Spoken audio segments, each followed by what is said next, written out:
ఏమిటి అలా ఉన్నావు? మీ అత్తయ్య కదా, రమ్మని పిలు. రండన్నయ్యా. కావ్య నువ్వుండు, ముందు మీ ఇద్దరు బయటకెళ్ళండి. కీర్తన, ఏమిటమ్మా ఇది? షో, ఒక్క మాట కూడా మాట్లాడడానికి వీల్లేదు. మిమ్మల్ని ఎవరు ఇక్కడికి రమ్మన్నారు? Get out from here.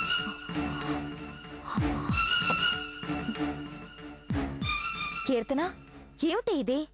ఎందుకు ఇలా ప్రవర్తిస్తున్నావు? నువ్వు మాట్లాడుకో. ఏమిటి ఇక్కడ గొడవ? డాడీ, వీళ్ళని బయటకు పొమ్మనండి.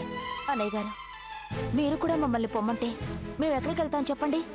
అవును బావగారు, మాకు ఈ లోకంలో మీరు తప్పితే ఎవరున్నారు చెప్పండి. ఆ విషయం ఇప్పుడు తెలిసిందా? తప్పైందమ్మా, మాదంతా తప్పే. మమ్మల్ని క్షమించండి. బావగారు, మీరైనా మమ్మల్ని క్షమించండి. మీకేవో గాయాలని నేను తెలిసి చూడటానికి వచ్చాం. ఏంటి డాడీ వీళ్ళతో ఇంకా మాటలు?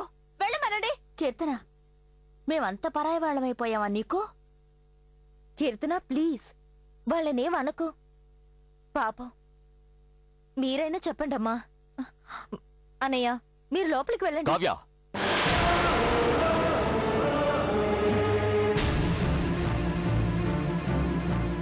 నీకేమైనా మతిపోయిందా? వీళ్ళ ముఖాలే అసలు చూడకూడదనుకున్నాను. అలాంటిది వీళ్ళని ఈ ఇంటి లోపలికి తీసుకొస్తావా? అది కాదండి, జరిగింది మర్చిపోయి. వద్దు, ముందు వీళ్ళిద్దరిని బయటకు పొమ్మను.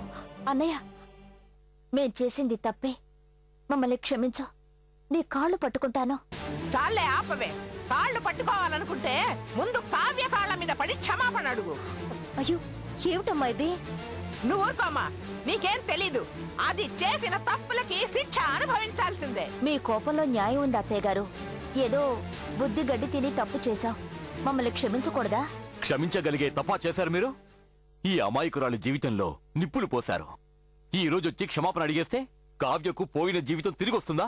అన్నయ్య, నేను తప్పు చేయలేదు అనడం లేదు, తప్పు చేశానని ఒప్పుకుంటున్నాను కదా. నన్ను క్షమించవా? నీ కాళ్ళు పట్టుకుంటాను. ఏమిటి వదిన ఇదంతా? నువ్వు ఊరుకో కావ్య. అన్నయ్య, నాకు వయసొచ్చిన కూతురుంది, దాని గురించి కొంచెం ఆలోచించండి. నిర్మల, కావాలంటే నీ కూతుర్ని ఇక్కడికి తీసుకొచ్చి మాకు అప్పగించు. దాని సంగతి మేం చూసుకుంటాం. కానీ నీకు మాత్రం ఈ ఇంట్లో చోట్లేదు.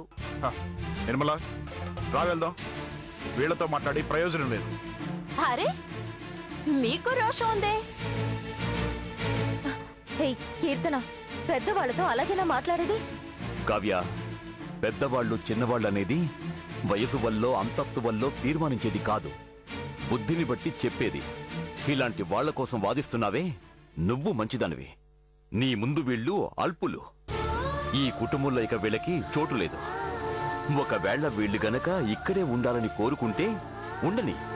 బట్ ఒక కండిషన్, తప్పైపోయింది అని నీ కాళ్ల మీద పడి క్షమాపణ అడగాలి.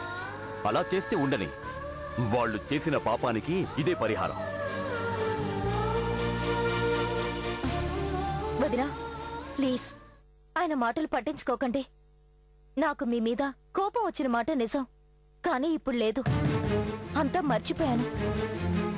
మీ కుటుంబం నా వల్ల విడిపోకూడదు.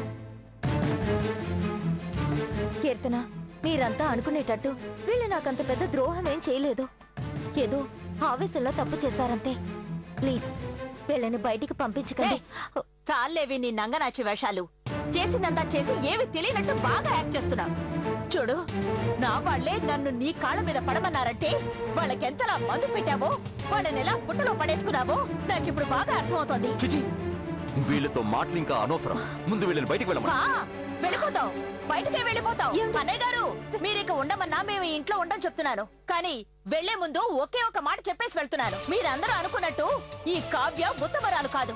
ఇది ఎలాంటిదో నేను మీకు నిరూపిస్తాను.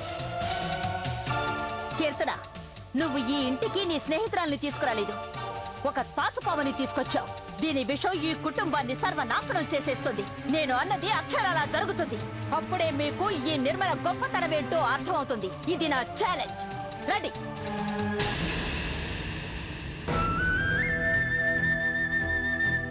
అదో పిచ్చిదమ్మా, దాని మాటలు పట్టించుకోకండి. వెళ్ళి మీ పనులు చూసుకోండి.